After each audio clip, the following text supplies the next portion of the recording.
focusing your time on these other supporting lifestyle factors will make you more efficient and more resilient in your work or performance life. And what often people say is, right, I have so much work to do that I don't have time to sleep, or I don't have time to exercise, or I don't have time to cook. Of course, that's true, and that's how it feels. But if you can carve out time for those, what you'll find is, in general, your work will be more efficient, such that you then generate more time to do those things. That's how you work smarter, not harder, is by supporting your health and function such that the things that take up the majority of your time end up taking less time.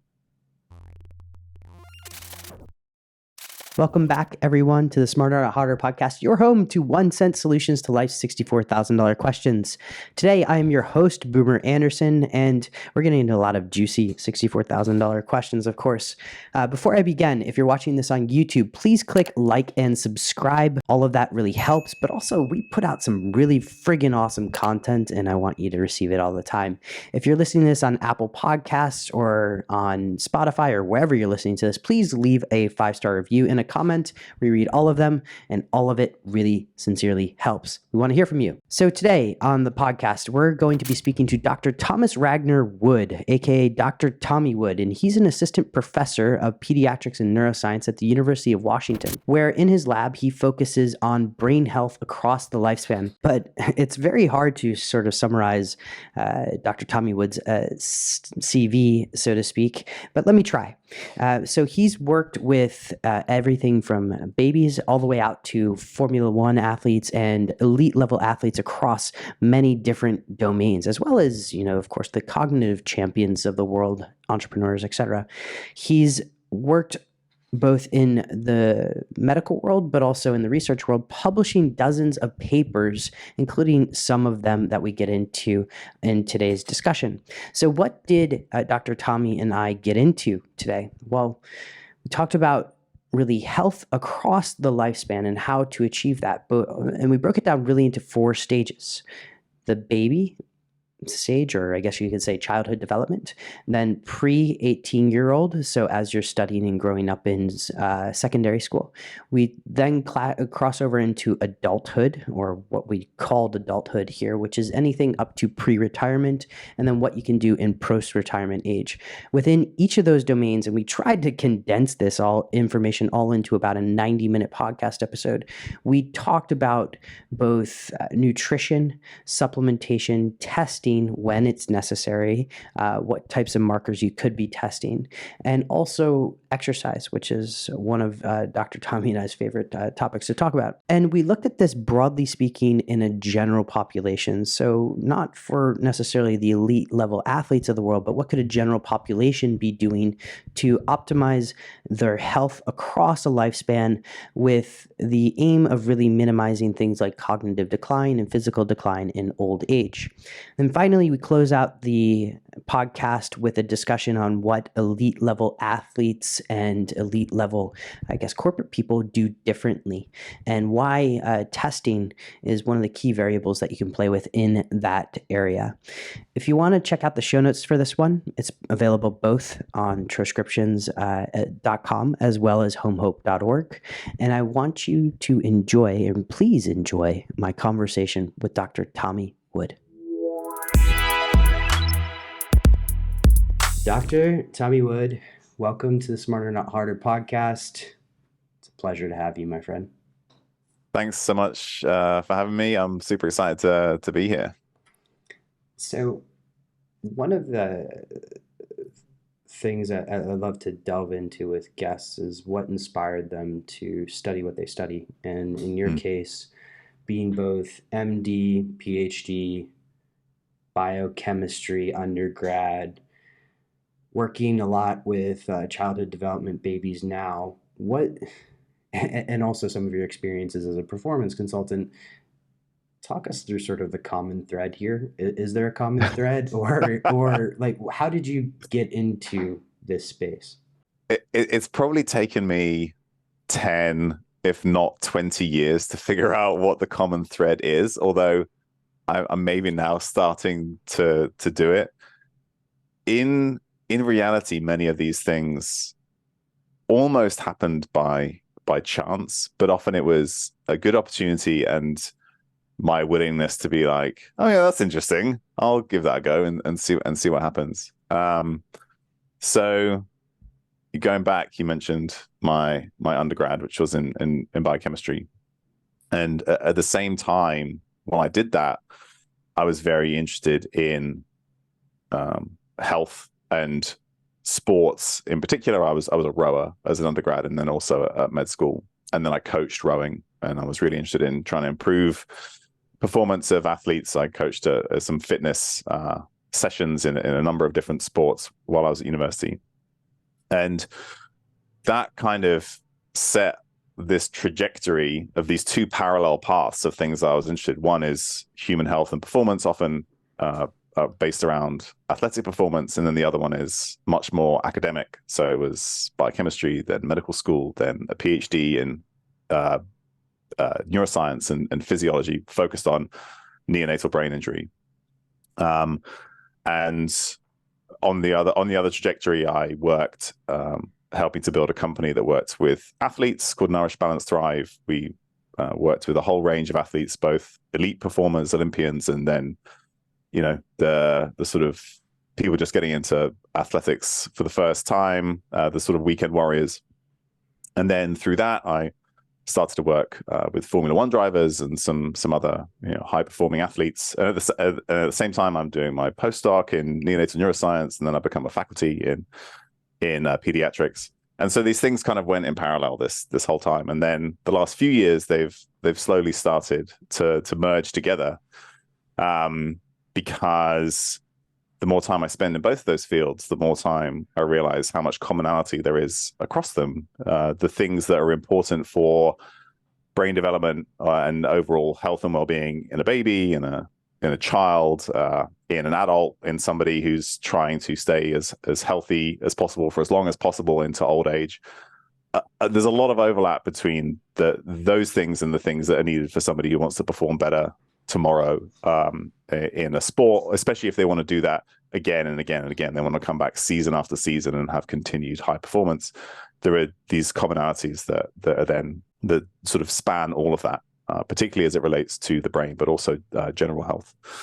And then intermixed in there is some additional things that I've started working on more recently, like either preventing or treating traumatic brain injury, which is then another collision of those two lines that happens very commonly in athletes, and then the sort of the brain injury research, those that I've been doing in the lab, those things kind of come together. So over time, just these two strands of things I'm interested in have kind of melded into one, which has been really fun. Because when I was trying to predict what your answer was, because you know, why not? But I was thinking neonatal brains, Formula One drivers, you just like fast moving things. But your explanation makes far more sense. Tommy, one of the things I've enjoyed most about our conversations is and just some of the stuff that you're sharing. And Greg Potter, our mutual friend, he made a comment on his show about you sharing sort of reasonable health information. And I don't know his exact terminology, but I felt like that was an incredibly good insight and good term. But I just came fresh back from a health conference here in the European Union, and you know, sometimes these places leave you a little bit dejected with what's getting promoted in the health world. Is there anything in particular right now that you're kind of looking at and saying that either infuriates me because it's not correct, or you know, maybe we shouldn't be promoting these kinds of things? I remember previously we've talked about like genetic testing and how that could be done a little bit differently. Is there anything that's kind of irking you at the moment? That's a good question. And there are often things that irk me. You can always pick out, you know, individual things that don't have an evidence base, or that you could particularly go after, and that's always going to be the case. I think one thing that, and I talked about this with Greg, one thing that I think we could focus a little less on is this idea of optimization, or the way that we approach optimization, I guess. And there are several reasons for that.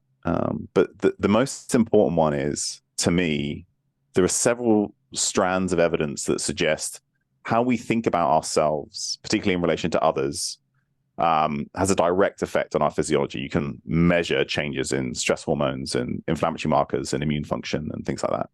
A lot of this comes from the field of human social genomics. Mm-hmm. And as we try and optimize something, in order to do that, we're often telling ourselves, well, I'm not good enough right now, right? I'm comparing myself to somebody else. Yeah. Right. Yeah, I'm comparing myself to somebody else, and that's telling me that I'm not good enough. Mm. And doing that negatively affects our health. And we can all do better in multiple arenas, of course. But I think celebrating small wins, developing more sustainable habits, those are the things that we should really focus on, rather than how many milligrams per deciliter did my blood sugar shoot up because of this cake that I was really worried about eating, because I know my continuous glucose monitor is going to see it, but I'm going to eat it anyway. And then there's the combination of the effect of the cake plus the stress of eating the cake. Mine was 10. How much was yours? My continuous glucose monitors just sit in the cupboard gathering dust. I haven't worn one in several years. So yeah. So it's that. I think it's just the way we talk about optimization. Plus, you could also go down the road of asking, well, do we even know what optimal is for many of these things? And often we don't. But we're creating this internal dialogue in people about how they're not doing enough, how they're not good enough. And that in itself can have negative health effects. So just being a bit more balanced in terms of how we approach and then celebrate or progress our changes in our lifestyle and behaviors. Okay, I'm going to let you off the hook there and not press any further, because I'm sure there's a few things that we might get into over the course of today. Just for everybody listening, what I'm hoping to do with Tommy over the course of the conversation is talk about health over the lifespan, and specifically look at things that we or parents can do to maximize, I guess, the opportunity both for longevity, but also things like cognitive performance, et cetera, over time. And so, Tommy, Dr. Wood, you have this lovely challenge here in front of you today.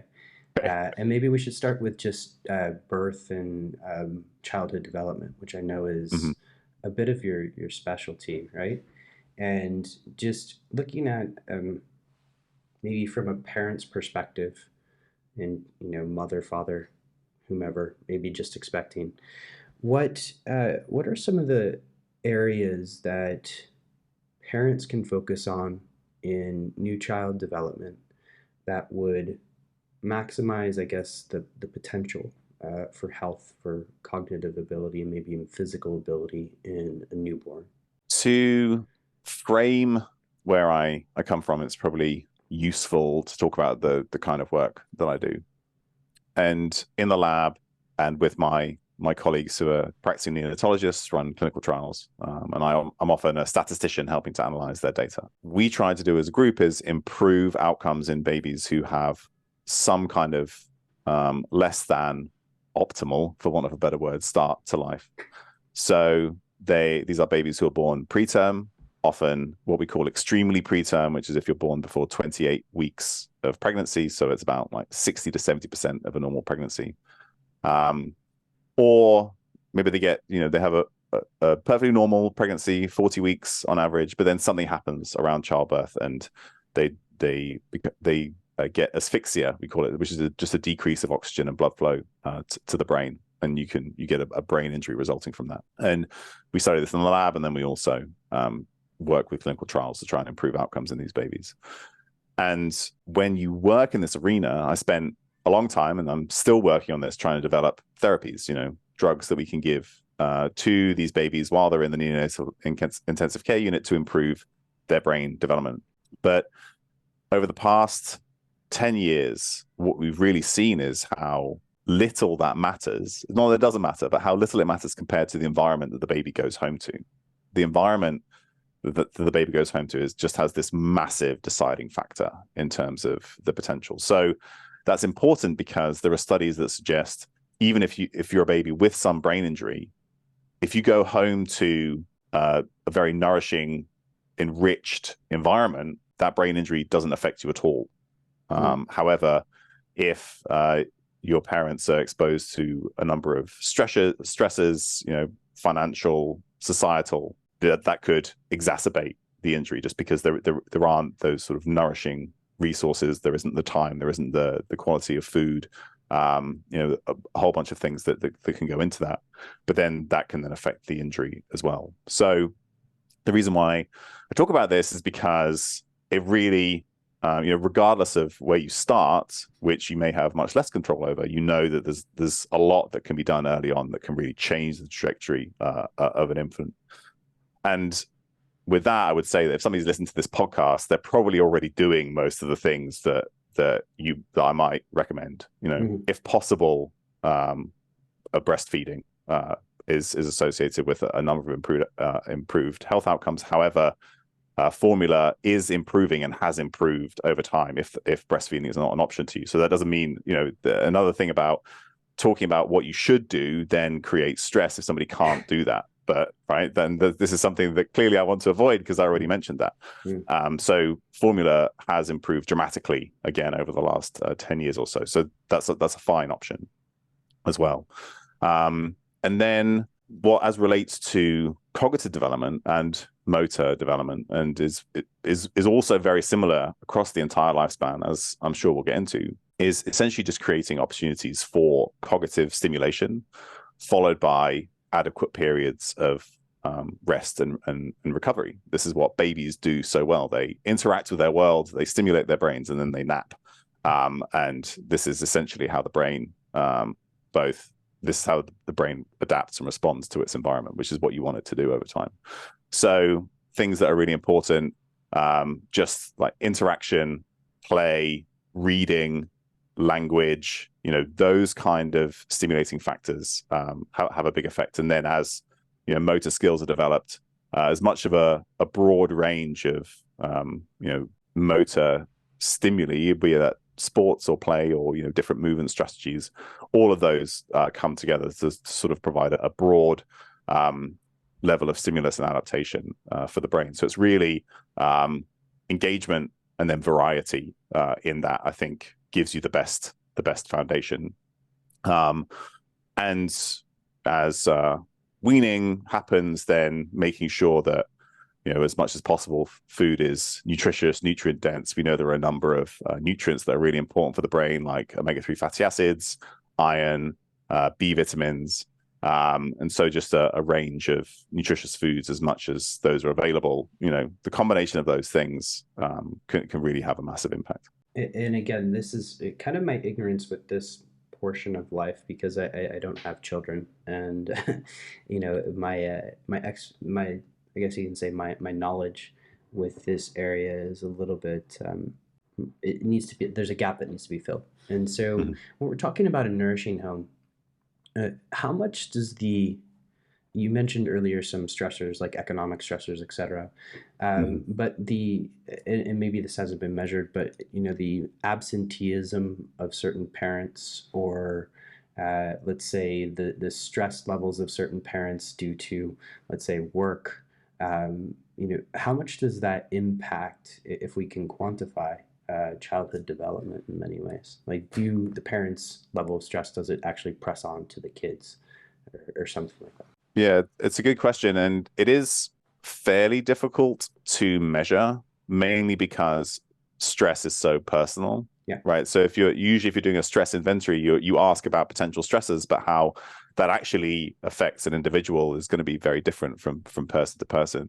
And so you can have individuals who haven't had the opportunity to get much education and live in a low wage family, but they're very well supported. They have a community. They have people who help look after the kids and all that kind of stuff. So those, what we would consider potential stresses, aren't stressful at all. So everything has to be taken into its own context. Stress, maternal stress, and probably paternal stress as well, does seem to affect, or have the potential to affect, infant development, both during pregnancy and afterwards. And they really seem to compound on top of one another. So when you look at infant outcomes, mental health outcomes, cognitive outcomes, usually you'll see that the more stresses that are present, the greater the effect, which I guess would make sense. So then you might think about some of those economic things, some of those societal things. But of course, for some individuals, you have to roll in trauma, parent absenteeism, those kinds of things. And that's where the biggest potential negative effects happen on childhood development. And so it's the compounding effect of multiple stresses like that would have an effect. Whereas, maybe just everybody is going to be stressed about something, right? And we can never completely avoid stress. So you don't want to be stressed about being stressed, of course, because that's completely normal. Sleep patterns are going to get disrupted.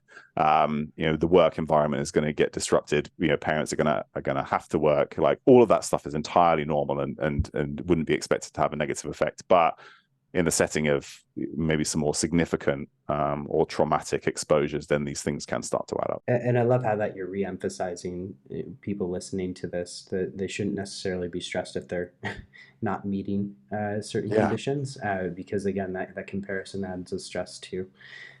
Let's transition then to the, and I'm going to leave the baby element behind for a second and transition more into that pre-18-year-old still kid area. And when we're talking about raising a student as a parent, or somebody going through schooling, presumably, and that's a big assumption, I guess, on a world scale.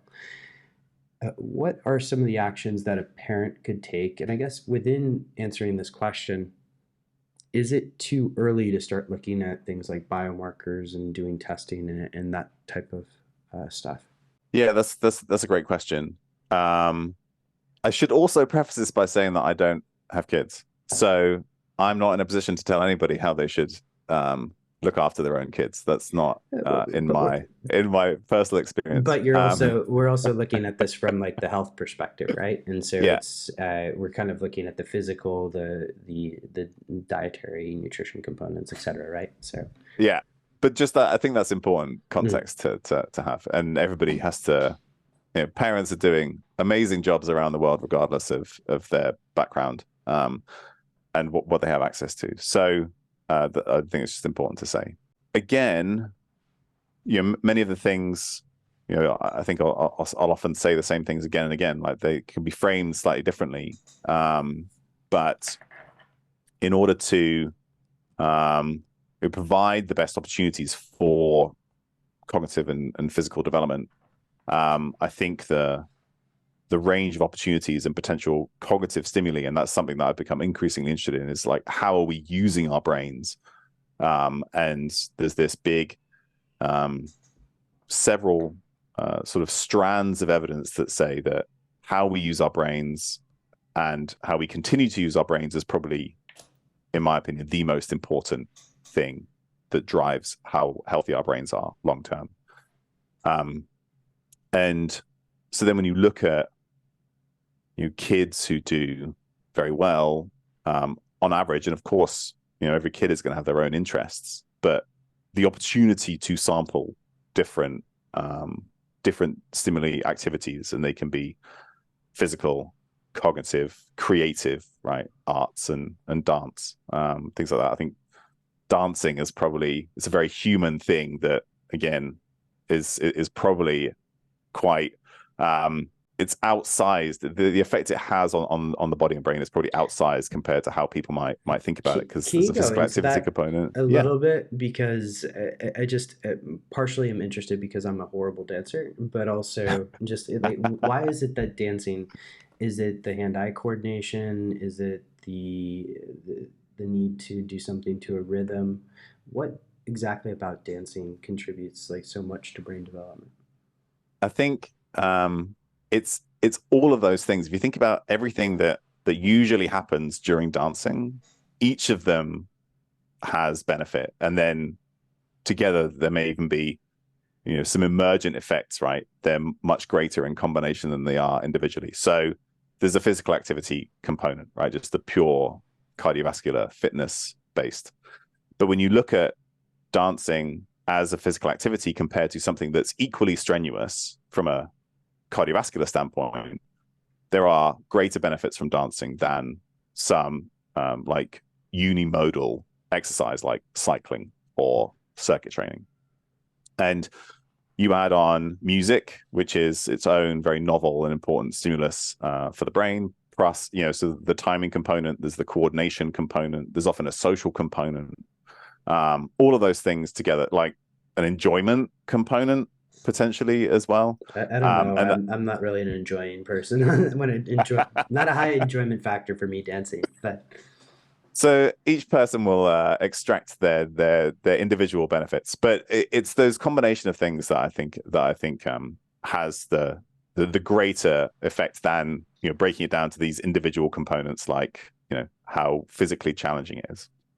So as a child, as you develop, having exposure to these things and being allowed to sample from them and then pick out the ones maybe that you want to focus on more, I think is really important. And one thing that I found particularly interesting as well, and it's something that parents often ask about, things like video games, right? Where does that going to be fit one in? of my leading questions to you. Like, all right, are you screwing your kid over by giving them an iPad?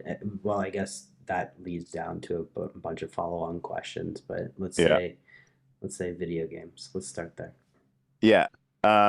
Overall, my answer to that question is no. You are not. It's not necessarily bad, and it has the potential to be beneficial. There are studies that look at children. So one study I'm thinking of came out last year, is from a Canadian group, kids who are 9 to 10 years old, and they split them into kids who are gamers versus not gamers. And the gamers had, when they then did some standardized cognitive tests, they improved their better working memory and their better executive function, which is usually some kind of response inhibition, go, no go, like decision making in the moment. And actually you see similar benefits in studies where they've done this in adults as an intervention, as sort of like randomized trials. So there is definitely, these are not completely novel cognitive stimuli, but they do seem to potentially benefit certain aspects of cognitive function. And I think probably the most important thing is that they're not being done to the detriment of other behaviors that are also going to be beneficial. So like sleep, physical activity, social interaction, that kind of stuff. So in the setting where your kid plays a video game for an hour or two a day, but is still doing all those other things, I think there's definitely a net potential benefit there. Okay, so the Madden I played growing up might have been a good idea, but let's take, for example, now, which I didn't have really much exposure to growing up, or at least it wasn't around until I was in university. Other technological I shouldn't say distractions because then I'm leading the question, but other technological I guess applications, things like social media. Are there, I guess, let me frame the question a different way. Are there behaviors that are to be avoided in a modern technology society? I don't think there's anything that you would say you should avoid. Where some of the potential detrimental effects come in, relate often to things like social comparison, which is obviously what social media ends up driving a lot of, and particularly for kids who are susceptible, that can have a negative impact on their mental health, and I think that's been well described. There's a bit of a chicken and egg question with mental health and social media, which is that is social media worsening people's mental health, or are people who are already have worse mental health, feel more compelled to spend more time using social media? And I think there's a bit of both going on. So we can't just like blame one. It's hard to isolate. It's hard to isolate. Exactly. Yeah. I think studies have seen it go both ways. So in terms of regulating or thinking about this, it's very much who are they interacting? How are those interactions going? It can be very, I think about back in the day when I did, MSN and chat rooms and things, and I was a kid, like I was interacting with people on the other side of the world who had completely different experiences from me, and actually it was quite wholesome, really. and a bit awkward and weird. But that's probably being exposed to that interaction is probably good. So there can be important benefits. Similarly, feeling like you have access to a group of individuals who are like you, right? The other side of this social comparison, which can be have a negative effect, is that if you find individuals who are like you and you feel supported, that can be beneficial, and that's been similar in adults as well. And often, kids, as they start to figure out who they are in this world, they might not have access to people who are, a community that they feel a part of, and that they can find that online. So I think it's just how and who are you being exposed to, and how are you thinking about that? And there's an important point, which is that through social media, you're probably exposed to a lot more people than you would have been without it, right? Before we were connected in that way, you might every day see 10 or 100 people, right? Maximum. But now you might be exposed to 10 or 100 times that, and some proportion of the world are jerks. And once you're exposed to 10 or 100 times more people, you're going to be exposed to 100 times more jerks. So, and I guess this is where the feedback loop of social media actually could become both helpful or negative, right? Because if you start exposing yourself to jerks, and you're just going to see more jerks, right? Yeah, exactly. Okay. So that's just something that you have to bear in mind. But as you're based on how you framed your question, I don't think there's anything that you shouldn't do, but there are probably ways to navigate it that are better or worse for overall outcomes. And so this pre-18 time, and I'm passporting myself back to when I was that age, and maybe when you were that age and presumably rowing. No, actually, when I was a kid, I watched Nickelodeon and ate cookies. That was like it was my job. Wow. Okay. I'm curious what kind of cookies, because anyway, so there's that question, and I remember debating this with like my ice hockey coach. Like, when should you start resistance training? Is there a particular time in childhood development where, and I remember this character, Little Hercules, who was like clearly just lifting way too early, and I think he stunted his growth. You might also see this in gymnasts, right? But I guess gymnasts is not necessarily a weightlifting conversation. Is there a time where it's too early to start resistance training? I remember when I was a kid hearing that, right, if you lifted weights, say before your growth plates fused, you could stunt your growth. And I don't think that's true. Or I'm sure there are extremes that you can go to where you can have a negative effect. But if we think about resistance training more broadly, there's probably not a time where it's too early, because like a lot of the things so imagine I'm in the gym. Yesterday I was doing pull-ups, right? How is that different from climbing a tree? It's probably not that different, right? Yet kids climb trees, and that kind of exposure is really important. So I think more, for want of a better word, natural forms of movement that provide some resistance, I think are great. Does your kid need to be in the gym deadlifting when they're 10 years old? Probably not.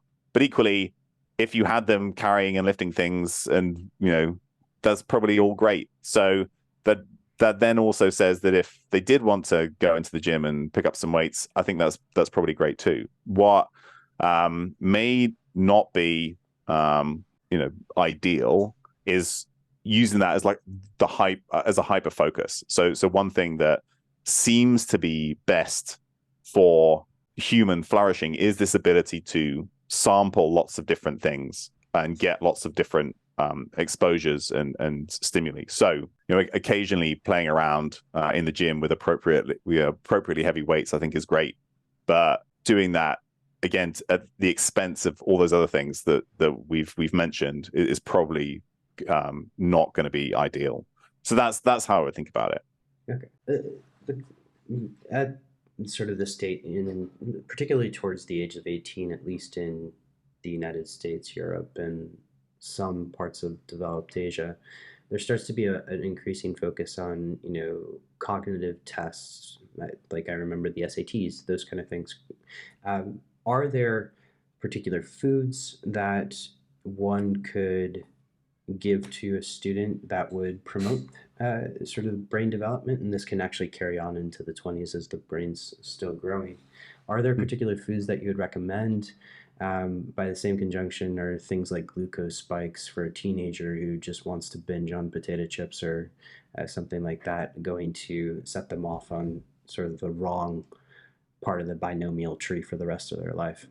Yeah, that brings me back to a question that you asked previously that I didn't answer about like biomarkers and blood tests and things. And I think if we approach this from a population health standpoint, it's very clear that kids are developing metabolic disease younger and younger.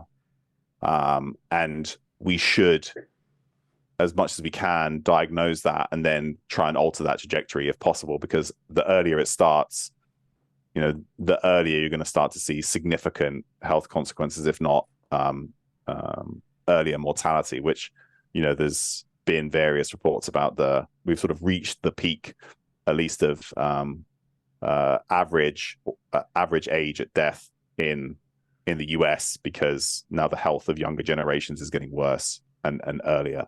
Mm-hmm. So people have done, tests looking at insulin resistance, blood sugar regulation, lipids, nutrient status in children. I don't think, unless somebody was worried that a kid is on that trajectory, I don't think we need to recommend it across the board. Certainly not. But, kids who are very sedentary, have low muscle mass, are not physically active, don't eat a particularly nutritious diet, trying to figure out where their health status is and change that trajectory, I think is really important from a public health standpoint. If you're listening to this podcast, you probably already appreciate that, and in your own kids, that may not, maybe that's less, on average, less likely to be an issue. I think that's probably the case. So I don't think that you need to go and do blood tests on your kids, as a general rule. If you're thinking about like cognitive function, standardized tests, there are some data, and actually, I'm working with a group who are trying to change school meals at a country in the Middle East, and there's a possibility they may look at some things like nutrient status and health status and how that affects performance in tests like that. So that's something that I'm interested in, certainly, and we're looking into. But I think general nutrient status is going to support overall cognitive function and development. And important things, again, from a global health, public health standpoint, iron is one of the most important nutrients for brain development, particularly for the white matter, which is responsible for those fast connections as well as the connections between the two hemispheres. So that's something. Omega-3 fatty acids, certainly very important. There are some pretty good data that say if you have a diet that's deficient in omega-3s, but very, very high in omega-6 fatty acids, that you can have a negative effect on the fatty acid composition of the brain, in the developing brain in particular. And there are some old studies where they had infants who were formula fed, and then they died of something. Those infants died of something not related to the brain, but then they looked at the fatty acid composition of those brains, and you can see that what they're being fed directly affects the fatty acid composition of the brain.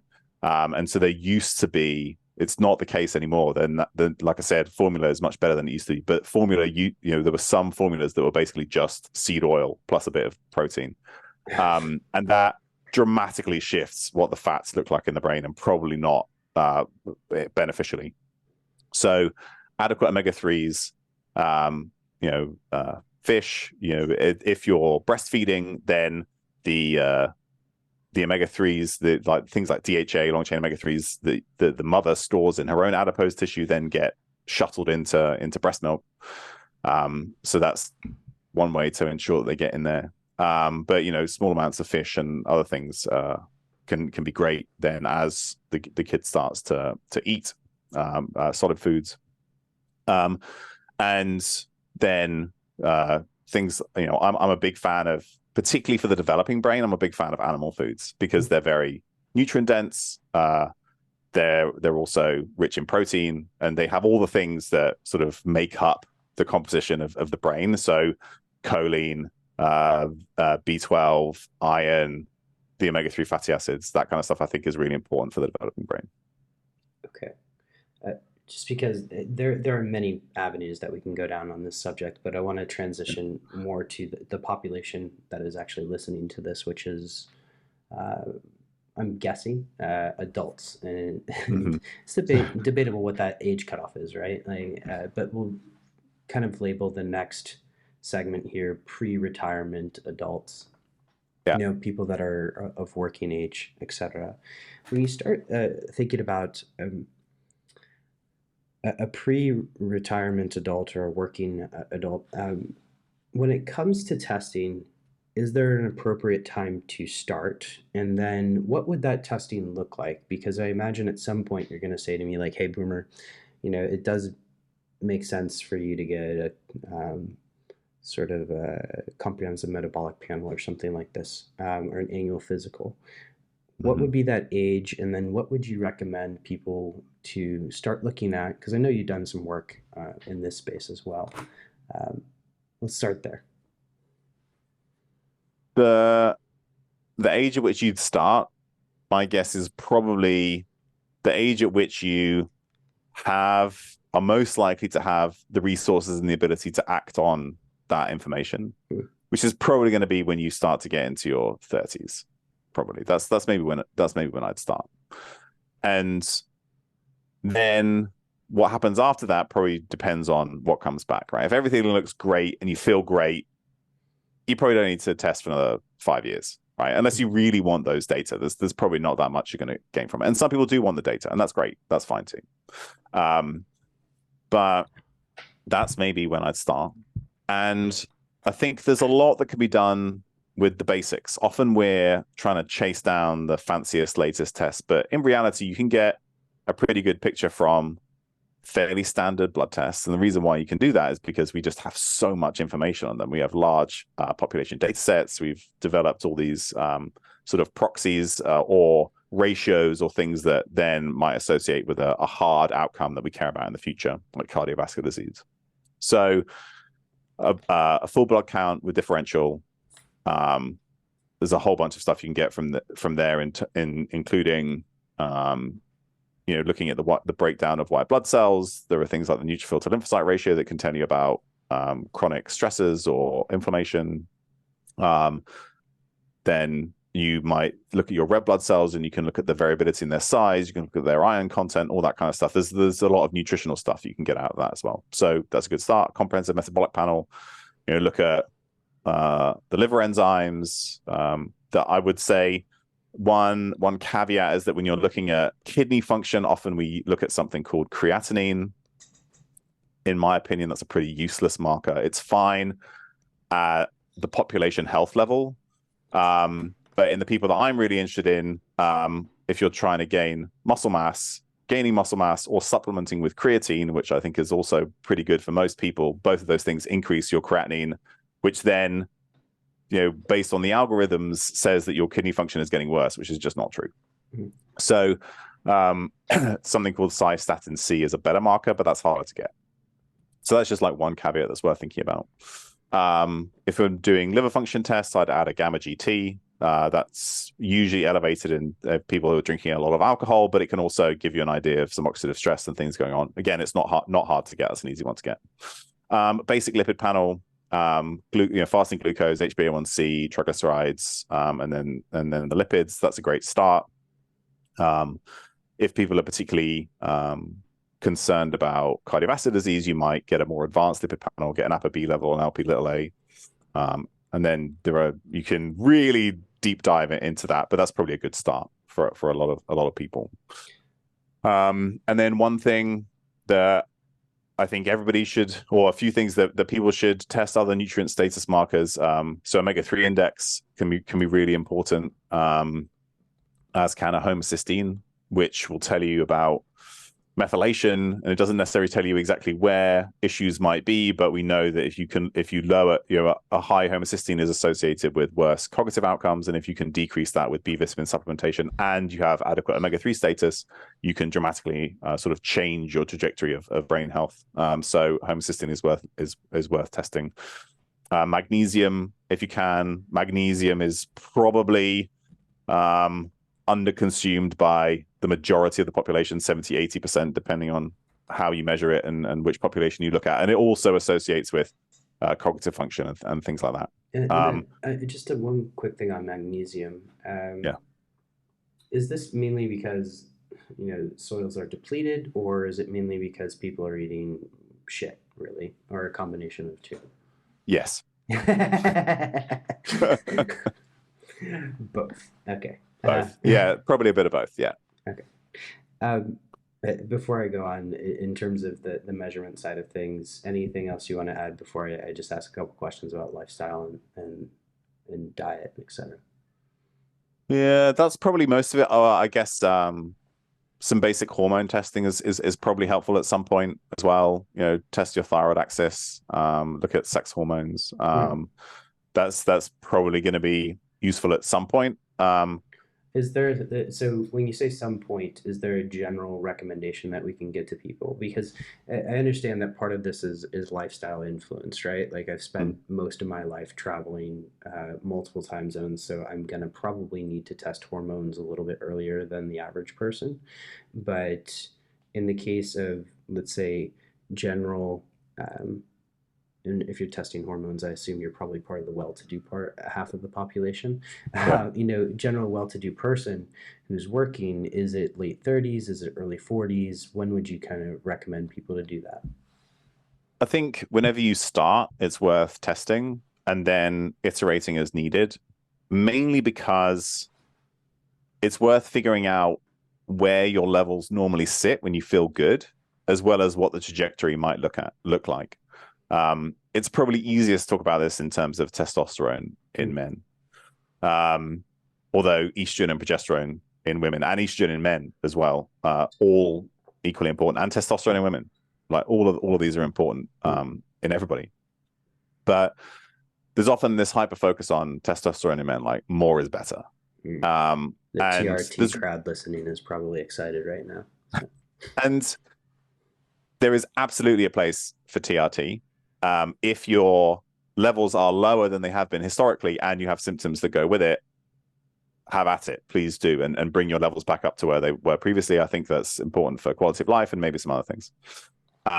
But I've worked with individuals who say, well, my testosterone is 800 and I'm going to feel really good. I'm going to be great when it's 1,000. And there's just no evidence for anything in that kind of arena. And we've kind of become focused on this number as if it's something to do with how much of a man we are. And I have very average testosterone levels, like not exciting at all. I feel great. I can put on muscle really easily, right? No symptoms associated with it. But it's good for me to know that, because in some world where I'd never tested it, and then I get some symptoms in the future and I look at my testosterone and it's 550, I could be like, well, maybe it was 800 before and it's that drop that's affected me and I should try and bring it back up. So I think that knowing where your levels are in relation to your symptoms can be really helpful in the future, where you might want to consider TRT in men or hormone replacement therapy in women. Which I think are going to be useful for a lot of people as they get older. So it's good to know where you started. Presumably when you're getting tests, you're going to look at interventions, right? On the back of it, based on the results. One of the common interventions is nutritional supplements, right? And when we get into that whole nutritional supplement space, I mean, from what I understood in listening to you in other podcasts, there's a general preference for food over supplements. How do you look at supplements broadly? And is there a scope for it, or do you think it's just sort of a waste of money in most cases? I I'm somewhere down the middle of those. As usual, my answer is it depends. Well, that's a great answer to have, right? If you were on either end, I'd be like, "What happened to Tommy here?" So, Yeah. I Ideally it would be great if you could get as much of your nutrients that you needed from food, and all of them if possible. If you're trying to reverse an insufficiency or deficiency that you've picked up on a blood test, I would probably supplement to get over that hump, and then think about what are the reasons that I became deficient or insufficient in the first place. Are there changes that I can make to my diet or lifestyle? Say if it's vitamin D, getting more moderate sun exposure, for instance, if possible. Are there things that I can change? So that's normally how I'd approach it. Figure out what's going on. If you need to make a change, then maybe make up for it with a supplement in the short term, and then make changes long term to your diet that may prevent that from happening again. And just kind of base foundational level supplements for people. One of the ones that you've continually commented on is creatine, right? Yeah. And creatine when I was younger was very much touted as sort of this bodybuilding supplement. Do you mind just going through creatine, maybe a couple of others that you'd say are sort of foundational for people, and why that would be the case? Yeah. So I can start with creatine, and it's certainly best researched as a sports supplement, and it is in most people, not everybody, but it is in most people ergogenic in that it improves your ability to lift heavy things. Right, you can do additional reps at a given weight, or maybe it will increase your absolute strength lifting in the gym, and so that's why it's very popular with bodybuilders and pretty much anybody in a strength sport. What we've appreciated more recently is that it also has effects across other organs that non-athletic people or non-sort of strength-focused people would benefit from. So particularly along with, say, some kind of resistance training program. Obviously, it's beneficial for muscle strength, but also bone strength and bone health. So that might be particularly important for menopausal women. And then it seems to have a number of benefits for the brain. There are some studies that suggest it can help offset some of the negative effects of sleep deprivation in terms of cognitive or motor skill performance. There are some studies, even in healthy athletes, where supplementing with a loading dose of creatine acutely improved cognitive function on some tests. Both observational data and some randomized trials say it might improve mental health or decrease the risk of depression or anxiety. And then there are studies that suggest that it helps cognitive function later in life. So in randomized controlled trials, particularly in older individuals, creatine seems to improve cognitive function.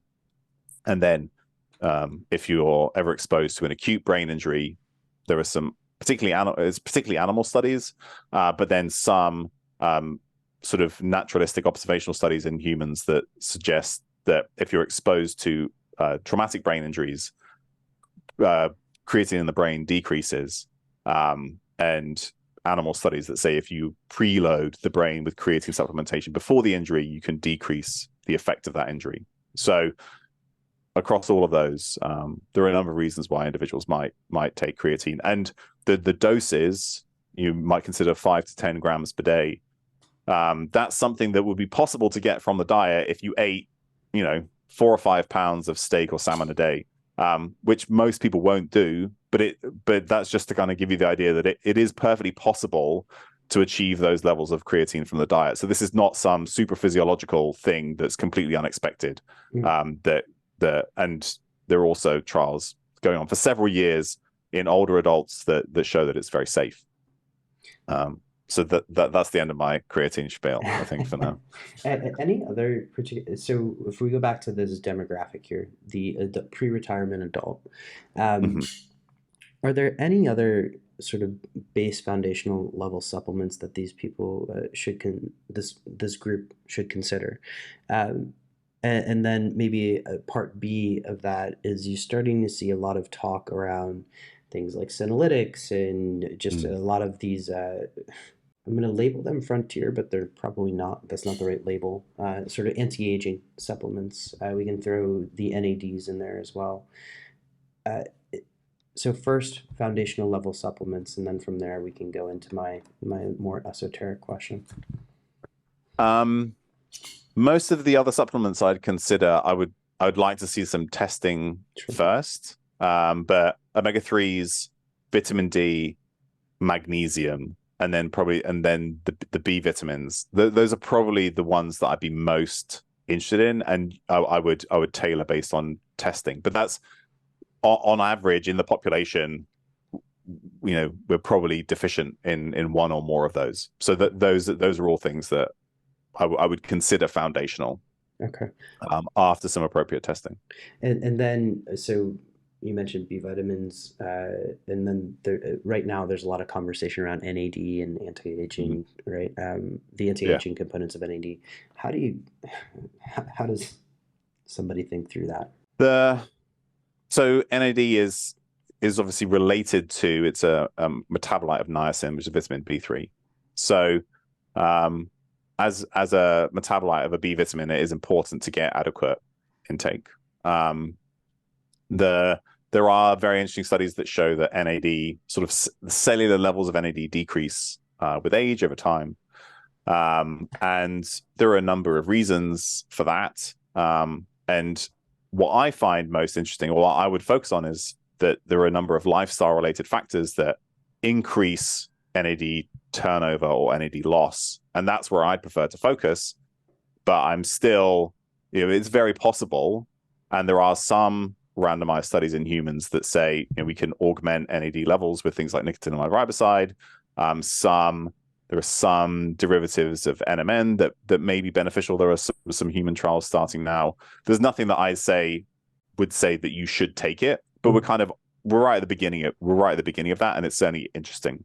But in terms of NAD turnover and breakdown, we know that a lot of NAD is recycled during sleep. So there's a circadian rhythm to it. So ensuring adequate sleep is going to be, and timing is probably going to be important for maintaining NAD levels, as is minimizing exposure to things that may negatively affect or create DNA damage, oxidative stress, inflammation, things related to that. Because one of the ways that we lose NAD is when we repair DNA damage. And of course, DNA damage happens all the time. Continuously, that's part of life, but there are ways you can exacerbate that with, say, smoking, or maybe air pollution is contributing to things like that. So I think if we optimize other lifestyle factors, then the need to supplement or replenish NAD with some of these frontier supplements will probably decrease, although there's certainly a possibility that they could be useful in the future. Okay, so I'm recognizing now that I started this component of the podcast on the micro side of things, and I probably should pop it out to the macro and look a little bit more at those lifestyle factors. And particularly, I want to talk to you about one that I know you're quite fond of, and that's exercise. And maybe we'll start this question this way. Why are you so interested in strongman training versus, let's say, another avenue of exercise, right? Because if you think about, let's say, a worker, an entrepreneur, a doctor's life, not many people are doing strongman training. Is there a particular reason why you chose strongman training, or is it just out of personal interest? It's mainly out of personal interest. And so I'm half Icelandic. I feel like, with a middle name like Ragnar, you're earning that Viking name, right? I have. My Icelanders have this affinity with strongman training and lifting rocks and things like that. We've had several world's strongest men come out of Iceland. So part of it's that I remember watching it as a kid that I just enjoyed. But I will say that, at least the way that my training program is structured, and I say that rather than the way I structure my training program, because I have a coach who does it for me. But it feels like something that gives me all the components of physical activity and physical fitness that are important long term in a way that is relatively sustainable. So I lift weights 4 days a week, and then 2 days a week I do some kind of relatively low level aerobic training. Zone 2 has become a very fancy and right term. That's essentially what I'm doing. And then one day a week I'll do some kind of higher intensity thing, usually like sprints on the rower or something like that. And across those things, I'm maintaining muscle mass and strength. I'm maintaining aerobic fitness. I'm maintaining sort of like the upper peak of VO2 max through the interval sprint training. So I feel like I'm touching all the important bases. And then I also get to compete by throwing around stones, which is fun. I know you've done some work in this, and just kind of going into that thread of exercise and talking about exercise as it relates to cognitive performance here. Is there a particular type of exercise that seems to relate to cognitive performance, or is it just exercise in general? And is muscle mass also a factor in that one? There's definitely a bit of both in there. So there was a recent meta-analysis where they looked at what's the minimum effective dose of physical activity associated with a meaningful improvement in cognitive function rather than just being statistically significant. And, if you increase from 0 to, I think they said it's about 700 minutes per week, which is basically, could be anything from an hour of light walking to 20 to 30 minutes of brisk walking to 5 minutes of sprinting or 15 minutes of weight training per day, something like that. So it's actually pretty close to standard government exercise guidelines. If you're doing nothing and you go to that, you will have a meaningful improvement in cognitive function. If you then break down the components, they seem to have differential effects. So there are randomized controlled studies of resistance training, which seems to be particularly beneficial for the white matter structure. So I mentioned previously that's the kind of sits under the outside wrinkly gray matter cortex of your brain, and it's responsible for the fast connections across the brain. And resistance training in older adults seems to improve brain white matter structure, and some, say, executive function improvements with that. Aerobic exercise seems to more preferentially affect things like the hippocampus, which is important for memory. And there was a sort of a landmark study that came out 12 years ago where they older adults in their 60s on average were given compared to a placebo group or like it was a stretching group, were given this graded walking program where they worked up to 40 minutes of sort of brisk, fairly strenuous walking 3 times a week for a year. And they saw increases in the size of the hippocampus on MRI in those individuals.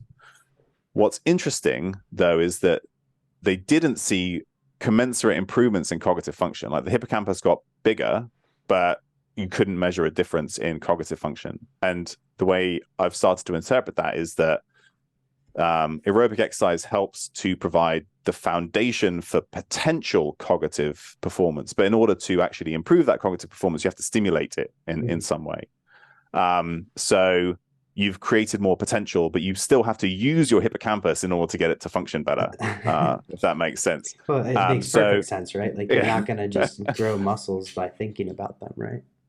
Although there are some studies that really? show you can do a bit of that. Yeah, there's one study where they had people think about, where they had like a rest, like complete control group, and then they had a group that did weight training, and then they had a group that just thought about their muscles as if they were training weights, and that group didn't gain as much muscle as the weight training group, but did actually gain muscle. Wow. Okay. But you're right. But you're right. So I think there's a number of things that are important for brain health that aerobic fitness supports, like good vascular health, so delivery of oxygen and nutrients and things to the brain. But if you want the brain to improve a specific function, you have to actually challenge that function. So when they look at across all the different types of exercise and the effect on cognitive function, the most impactful is exercise that has a coordination component. So things like dance or ball sports, team sports, yoga, right, where you're having to also, it's not just physically demanding, you're also having to orient yourself in in space. What do you think And that about, seems to like, have an additional in benefit. that context? What do you think about, like, I guess strongman would be an example, but also Olympic lifting, because there's a significant amount of coordination in, like, let's say a snatch, right? That Yeah. would that I'm not even sure if that was a part of their group, but that seems like it would check all the boxes, although it I don't promotes injury, maybe. um so I don't think that was included in any studies, but yes, to a certain extent. And I say to a certain extent because there is a coordination component, but obviously once you get very good at Olympic lifting, it's automatic. Mm. And so the stimulus most of the stimulus comes from ongoing challenge. So if you get to the point where something is just a movement pattern that happens automatically, it's no longer the same stimulus. So learning Olympic lifting, yes, is probably a stimulus. But once you are a proficient Olympic lifter, it's probably not the same. Whereas no matter how many times you play badminton or table tennis, you never know where the ball is going to come from because somebody else is determining that. So it's always a reactive part of the game. So I think you can start to separate out where some things may have greater benefit based on that kind of thinking about it. Okay, so this continuously, wow, I'm potentially walking down a CrossFit definition here, but like continuously Continuously variable, varied. yeah, Yeah. continuously varied. I guess he was functional movements performed at a high intensity, but it's more of just like that continuous varied element will help more with the cognitive component of this. Do I have that correct? Yeah, I think so. And that's where, so studies of dancing, studies of badminton compared to cycling, there seems to be this additional benefit from this reactive or coordinative or sort of more complex skill-based movement that's additionally beneficial. Where things like CrossFit, I think have an edge in some cases is because they're constantly varied. If you're somebody who doesn't find exercise particularly exciting, which is a lot of people, Yeah. and that's not me, but there is most people, and that's fine. Obviously, that's perfectly normal. Because it's varied, you're more likely to be engaged with it because it's something different every time. But you're still gonna get some of the benefits of the physical activity. Plus, CrossFit has a big social component, right? Yeah. There's often a really nice sort of box mentality. Everybody's good friends. So that's where I think those kinds of things can also be beneficial. Uh, I could spend an entire hour with you on exercise, but let's kind of talk a little bit about the lifestyle factors here, and maybe include with that nutrition. When we're I'm actually not going to use that word optimizing, but if we're kind of looking at how to live or function well throughout the lifespan in these sort of middle years where people both develop good habits and bad habits, those good habits from a lifestyle perspective. Uh, Nutrition, is there any particular diet that would work for people, or do you just need to follow one? And what about things like intermittent fasting? Is that a necessity for life, like so many health influencers might encourage us to do? The main benefit of intermittent fasting, if there is one, is putting you in a caloric deficit if you've previously been in a caloric surplus. If you spend less time eating, you eat less, and if you've been eating more than your requirements, long term that can have detrimental effects. People often talk about fasting because it activates some pathways like autophagy across most tissues, and you have to kind of squint your eyes and interpolate between animal studies and human studies. But the best way to activate autophagy, the fastest way, is to do aerobic exercise. You can stimulate those autophagy pathways within 30 minutes to a similar level as if you fasted for 3 days. Personally, I'd rather go for a 30-minute brisk walk than not eat for 3 days. But if you prefer to not eat, that's fine. Obviously, you still get those same benefits if that's what if you're focused on autophagy, which some people are.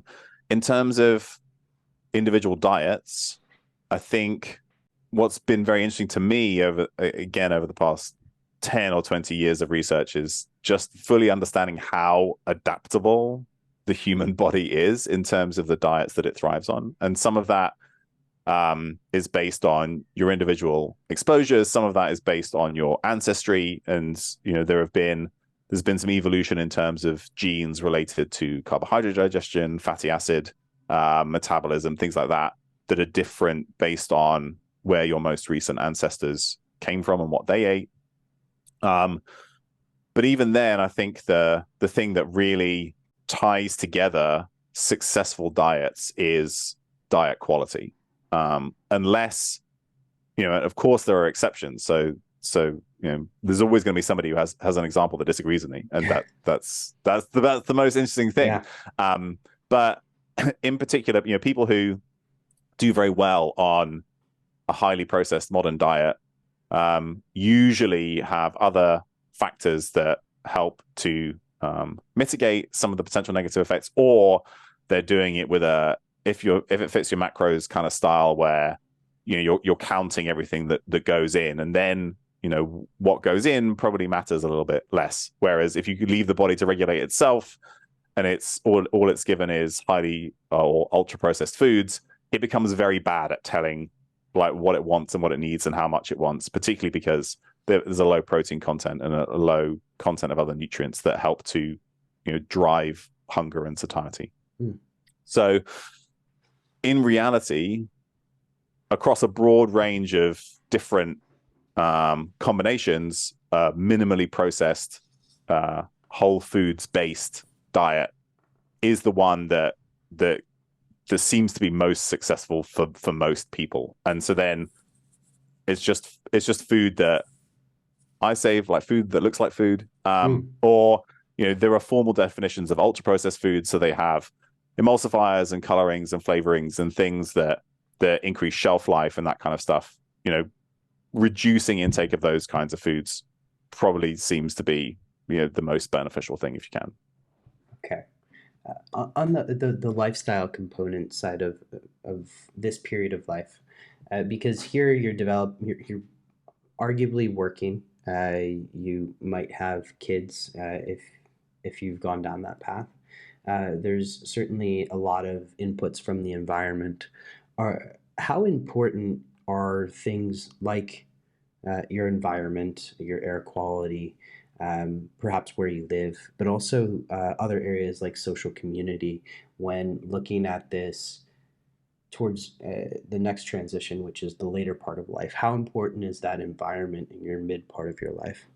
As you get older, that particularly social support and the social environment is probably one of the most important things for long-term health. Although I would argue that it's like we talked about, online communities and feeling like you have a place and that kind of stuff, feeling supported, like that's important throughout your entire life.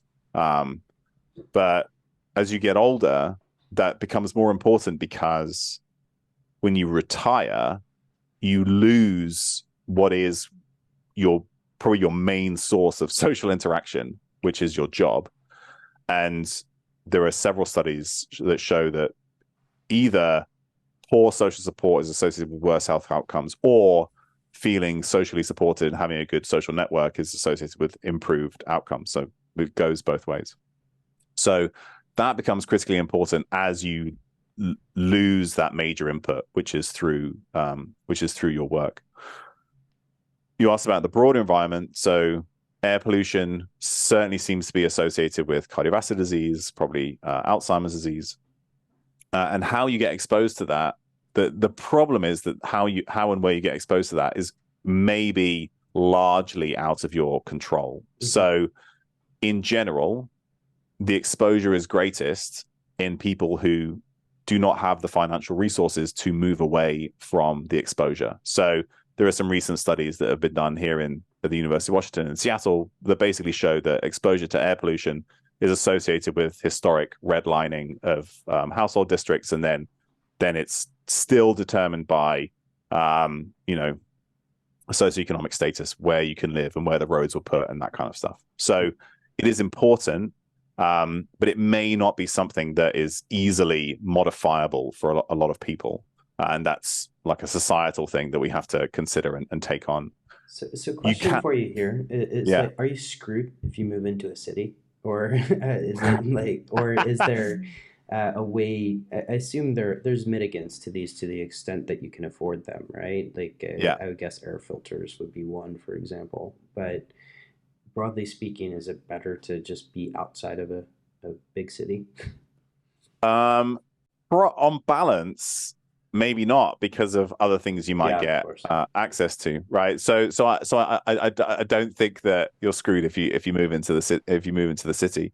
Um, One of the best, or some of the best mitigants include things like physical activity. So um, some of the negative effects of these kinds of atmospheric exposures are through um, say increased systemic inflammation or decreases in cardiovascular fitness, which you can offset with physical activity. There was an interesting study again they did here at the University of Washington where they looked at atmospheric pollution exposure and B vitamin status, and then looked at dementia risk, and they found that atmospheric pollution was only a significant risk factor in those who had poor B vitamin status. So improving your vitamin status probably increases your nutrient status increases your either resilience or susceptibility, depending on which way you go, to some of these other factors. So I think you can offset some of it. And when they've looked at interventions with B vitamins, they're not giving really fancy methylated B vitamins. They're giving folic acid and cyanocobalamin, which costs literally pennies. So there are some cost-effective ways to potentially offset some of these negative exposures. Okay. Can we talk about the demand coupling model that you worked on? And maybe for those listening here, you can just walk us through exactly what it is and what the implications of it are. Yeah, it relates to some of the things that I've mentioned already, but this is a model that I've sort of put together with my friend and colleague, Dr. Josh Turtnick, who's a neurologist. And really, the idea is that for any tissue, and we're thinking about the brain, but it's the case for most tissues in the body, the liver, the immune system, if we think about that as one tissue or one organ, and muscle tissue, bone, all those kinds of things, the heart. Its function is directly related to how much demand you put onto it. And I mean demand in a good way, right? If you challenge it and then give it the opportunity and environment to adapt and rest and recover, then function is improved. It's essentially very similar to the idea of hormesis, right? A small stress is beneficial if you're allowed to adapt to it. So we wrote a paper which came out last year, and we draw a lot of comparisons to exercise because I think that's something that people can really get their heads around. So if you want to get fitter or stronger, you have to exercise, right? Or you have to do some kind of physical activity. You want to get aerobically fit, you need to do some kind of aerobic exercise. You want to get stronger or bigger muscles, you have to do some kind of resistance training. And then provide sleep and recovery and rest to sort of optimize the adaptation. It's a hard word to avoid. It's a hard word to avoid. And so you can imagine a scenario where your sleep is great, your diet is great, everything else is great, but you sit all day, you're not going to get bigger and fitter and stronger, right? And it's kind of similar. The brain is essentially exactly the same. So when people talk about the brain, they often talk about things that we should avoid or supplements that we should take, drugs we can take. But all of that assumes that the brain is just this passive thing that things happen to. But just like other tissues in the body, if you want the brain to get better or stronger or develop new connections, adapt, improve function, you have to stimulate that function. And it makes a lot of sense, I think, when you actually think about it.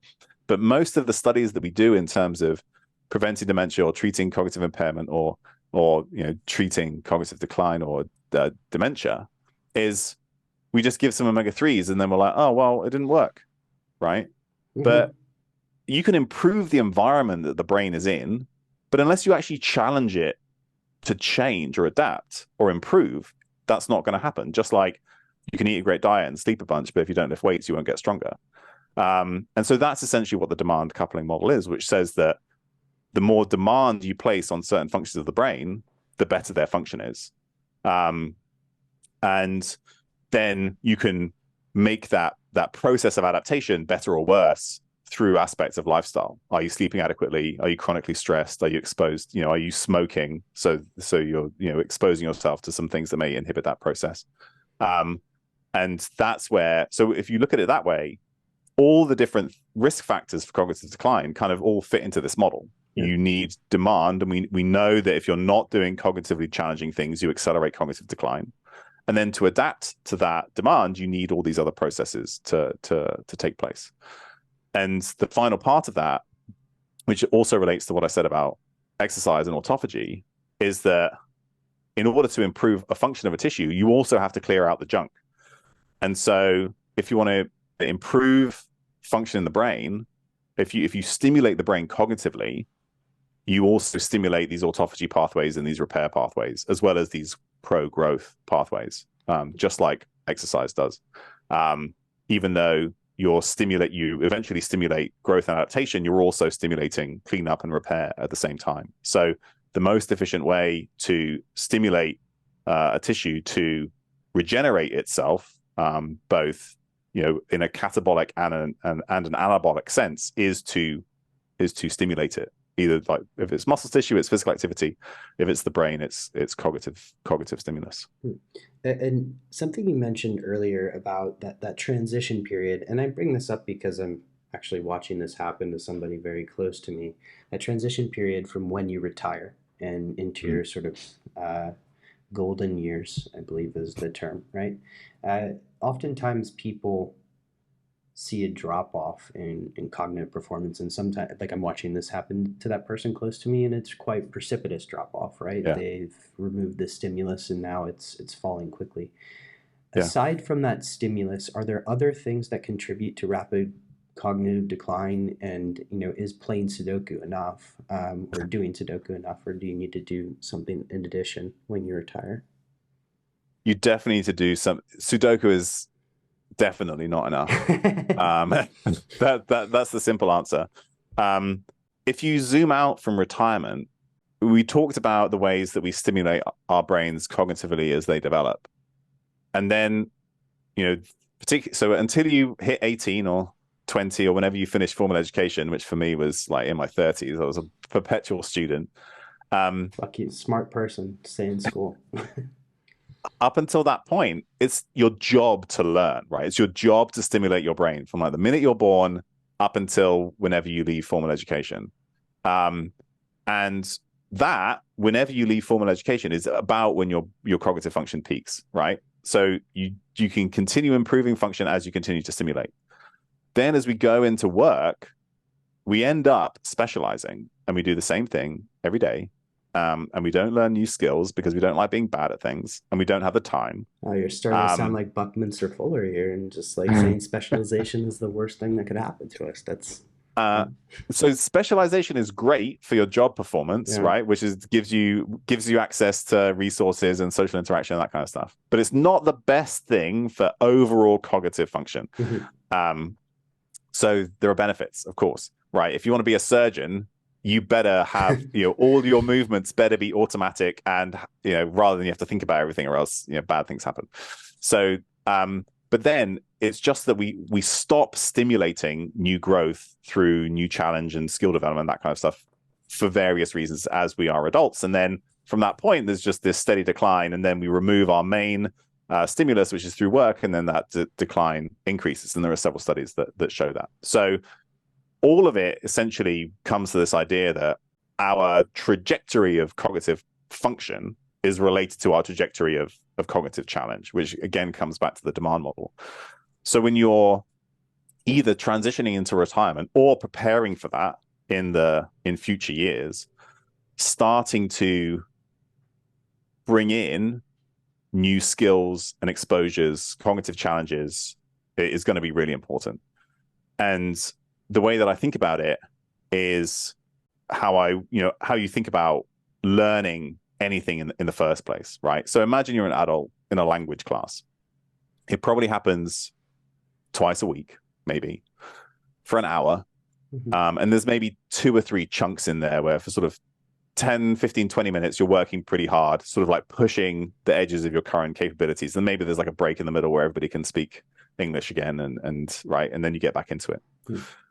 And it's the same if you're learning a musical instrument, if you're learning to dance, right? If you're learning a martial art, you probably have these focused periods of, say, 20 to 60 minutes where you're sort of slow, trying, failing, getting a little bit better, pushing the boundaries. And you do that a couple of times a week, and you need to rest and recover and, consolidate as you sleep. And so that's the kind of things that I think constitute the necessary challenges. So what is something that you're a beginner at that is hard work that you can probably only do 2 or 3 times a week, because if you're really pushing yourself, it's cognitively difficult, and then you recover and you adapt and you come back and you push again. Sudoku is not one of those things.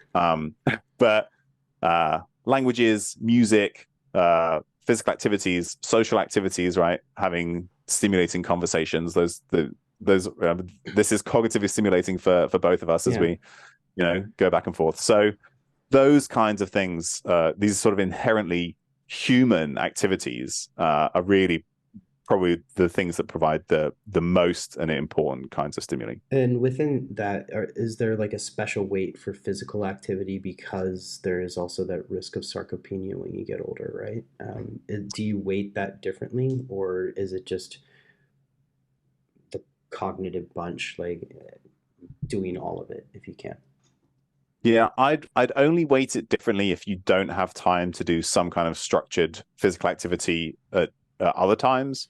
So if your one opportunity is to go to yoga 3 times a week, right, then you have a social component, it's physically demanding, there's a coordination component, you're ticking most of those boxes at the same time. So yes, the right kind of physical activity is probably most efficient in terms of covering most of your bases, but equally, if you wanted to learn a language and then go to the gym, you have time to do both. That's great as well. Dr. Tommy Wood, there's a couple of final wrap-up questions I want to give you here. The first one is something I know you've worked on in the past, and that's behavior change. And keep in mind you're in the thralls of academia, right? And so you pay a lot more attention to, or you get a lot more of the spoken word flow around what people are researching, etc. Why do you think behavior change? First, is behavior change getting enough attention? And if the answer to A is not yes, then why or how can we magnify behavior change? Because without it, it seems like you're just throwing a bunch of suggestions at people and they're not doing anything with it. So the answer to your question is not yes. No, behavior change is not getting enough exposure or focus, although it is increasing. And I'll say from my like personal journey in this world, I imagined 10 years ago, as I started my blog and a little podcast that like my mum listened to, I thought if I could just give people good information, then they'll just act on it and all will be right with the world. But of course, that's not true. Like everybody knows that they could sleep a bit better and eat a bit better and probably either change the way they exercise or do a different kind of exercise, right? All the things we've talked about. But it doesn't get done, right? We're busy, tired, we're stressed.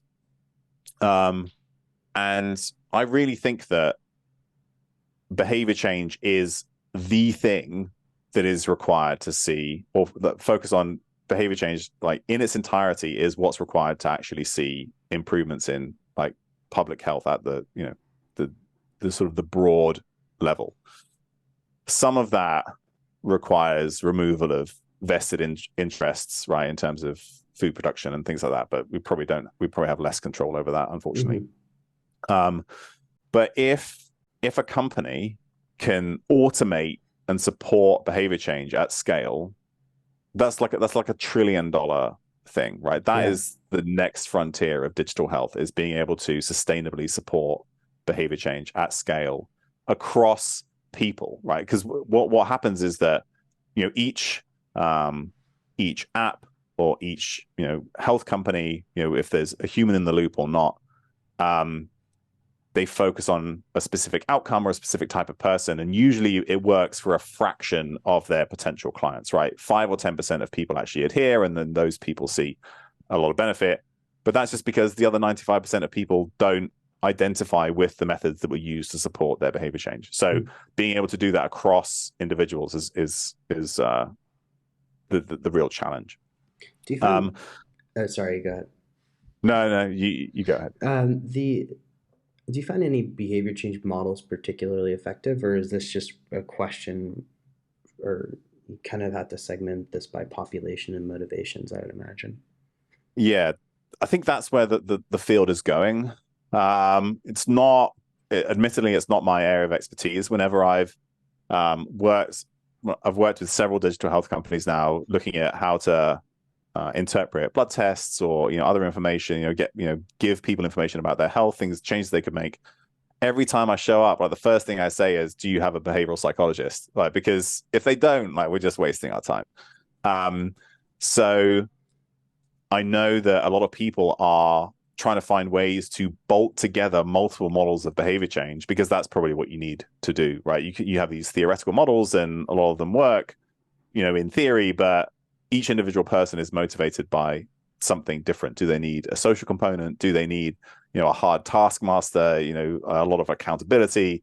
Do they need a very soft touch and a lot of, people really celebrating all the wins that they make, right? Each person has different internal and external motivations that you have to leverage. So I know there are some people like Susan Mickey in the UK who are trying to create these essentially databases or atlases or behavior change techniques that can then be used to kind of come together.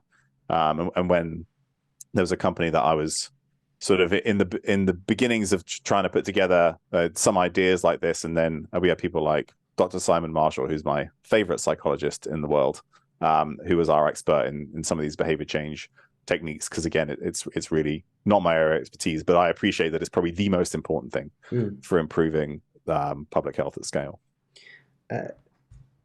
Second to last question here, because you also work with the extreme other end of normal populations, which is the people that you're doing performance consulting for here, the F1 drivers of the world. When you're looking at somebody like a Formula One driver or an executive entrepreneur type, and where money is really no object, how granular do you get on the testing side, and how different is that interaction? Because there's also a time variable here that you have to account for, that a lot of these guys, they're who they are because they don't have any time, right? So how do you look at the importance of testing there, and then that playing through to the supplementation or the other recommendations that you make? In reality, for the reason that you alluded to, the interactions don't look that different. And it's because of time, but then also, and then from time comes capacity to, so testing is usually not an issue. That's something that whatever test that we might want to do, we can get access to. But similarly, similar to when I first started writing my blog, when I first went into Formula One, I thought, here's my checklist of 100 things that we could improve. And then you sit down with a driver or their coach, and they're like, we have time for maybe one thing. So it better be the best thing, right? I've got to be certain, or as certain as I can be, that this is going to provide the benefit that you say it is. So just as much work has to be done to sift through the evidence and figure out, like, where's the lowest hanging fruit. And it might be a very different fruit compared to somebody else, but the work and the capacity to change and incorporate these things into their lifestyle, is just as challenging, regardless of who you are. So in many respects, yes, I can get more information, I can get more data, but working to integrate something, and remember, I'm probably not the only person who's having this conversation with them, or at least there are going to be dozens of people who are trying to sell something, push something. There's so many cooks in the kitchen. Like, how do you even operate in that kind of atmosphere, right? So often my role is, this is what the 12 cooks are telling me, which of these things is actually going to be useful. So often I'm helping people filter out information they're getting from elsewhere, rather than bringing in my own ideas. It's like, what can we do to optimize, maximize what you're currently doing. I swear I'm not going to call this podcast optimize. But what's the best that we can do with what you're currently doing, and then with all these other things that you're being hosed down with, like, what can we pick out that's maybe worth your time? Okay. Final question, Dr. Tommy Wood, and I'm going to use your role with the F1 drivers here. If we can filter out for anyone listening to the podcast right now, what would be your one recommendation to live smarter, not harder? If you like boil it down into one thing that incorporates everything that we've said, is that focusing your time on these other supporting lifestyle factors will make you more efficient and more resilient in your work or performance life. And what often people say is, right, I have so much work to do that I don't have time to sleep, or I don't have time to exercise, or I don't have time to cook. Of course, that's true, and that's how it feels. But if you can carve out time for those, what you'll find is, in general, your work will be more efficient, such that you then generate more time to do those things. So that's how you work smarter, not harder, is by supporting your health and function such that the things that take up the majority of your time end up taking less time. Beautifully said. Dr. Tommy Wood, thank you so much for your time today. I used up almost all of the allotted time because those a very fun conversation. We covered certainly a lot, and I almost feel like there were a number of topics that I would love to get into with you further, get your opinions on things like biological age and all of those other fun topics for later, perhaps. But thank you again. Thank you. This is a lot of fun, as always. I really appreciate you having me on the show. All right. For everybody listening, take care. Have a wonderful day. Thanks, everybody. If you enjoyed my conversation with Dr. Tommy Wood, I would appreciate it, really, really appreciate it, actually, if you would click like and subscribe if you're watching this on YouTube. If you're on Apple Podcasts, Spotify, etc., please head on over to your ratings tab and leave a 5-star rating as well as a comment. It really, really helps.